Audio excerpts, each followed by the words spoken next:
Welcome to the Slop Farm. Enjoy the video. You start by ensuring the tablet has power. Keep it above 20% so the process won't fail. Once charged, remove cases and external keyboards to prevent stuck buttons. Hold the power button until the shutdown menu appears. This is the quickest route. If a safe mode label shows in a corner, tap Restart. If Restart isn't offered, choose Power Off, wait 10 seconds, then press Power to boot normally. This begins the normal exit sequence and clears transient issues. Once the device reboots but remains in safe mode, you need to disable the mode at the system level. Pull down the notification shade to confirm the safe mode indicator. Some builds include an easy toggle. Next, open Settings, go to System, then Advanced.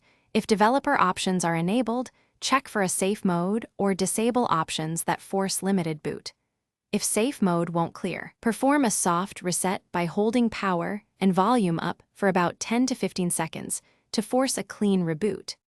If safe mode persists after soft resets, back up your data now. Use a PC or cloud so you don't lose photos and settings. Next, try the recovery route. Power the tablet off, then press power and volume down to open the boot menu.